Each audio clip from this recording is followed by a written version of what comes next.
Welcome to our segment On Air with the Author, launched by Innovative Authors International Forum. Today, you are with me, Sindhu Nandakumar, Creative Director at Innovative Authors International Forum. And I am going to recite one of my favorite poems named The Sage and the Princess. Her rich linen swayed in vogue with the breeze. Her precious jewels reflected the rays of the setting sun. Her anklets rippled in tune with the waves of the flowing river. Yet lonely was she as she strolled by the river, with a mind so stressed, eyes so red with held up tears, and a heart so swelled with memories so harsh.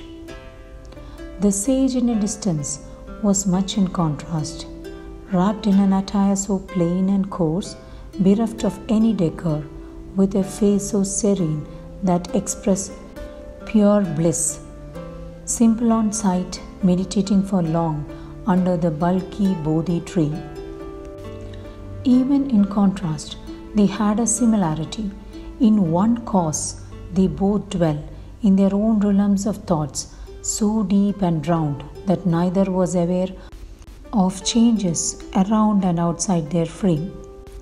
With a sound so strong, the thunder struck and brought with it the first drops of the rain that caressed her glazing skin. Though slowly she looked up and saw the sage meditating peacefully under the bulky Bodhi tree. He lacked everything she owned, yet he was happy while she withered in grief. Though not in haste, she walked up to him, for what she wanted was not a shelter from the drizzle, but to know the truth behind his smile and serenity. As her steps progressed, the drizzle stopped. Yet she stood there, gazing at the sage, taking in the bliss that he alone felt. Time flew by, and the duo remained as unmoved as carved up sculptures. The sage opened his eyes with the same smile on his age-rugged lips. On seeing her, raised his palms in gesture of bless. With a bowed head and folded hands, in gesture of respect, she asked the sage in a trembling voice, "O Holy One, tell me, what is the secret of this bliss you enjoy? You lack everything I own, yet you are happy as I wither in grief." With an extended moment of pause, the sage replied, "My dear child, what you think you own are only those that I have never wished for. Hence, I never felt the lack. Whereas I hold what you seek, but never knew what you really wanted. You are now nothing but a troubled mind decked up.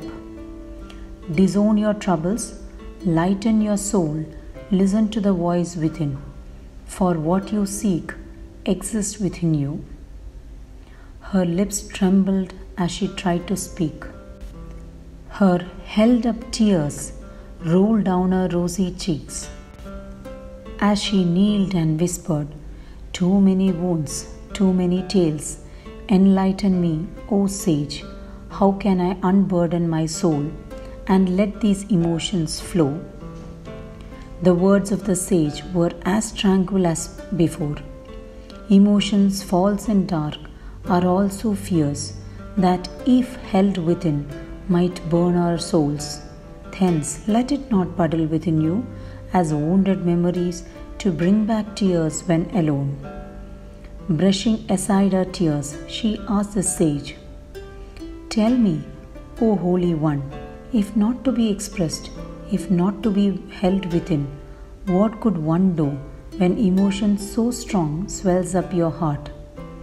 The words the sage spoke were soft yet firm. "My child, the best way to heal is forgiveness. Forget your foes, forgive their sins, wander no more. The peace you seek, the bliss you wish, the smile you deserve is all within you.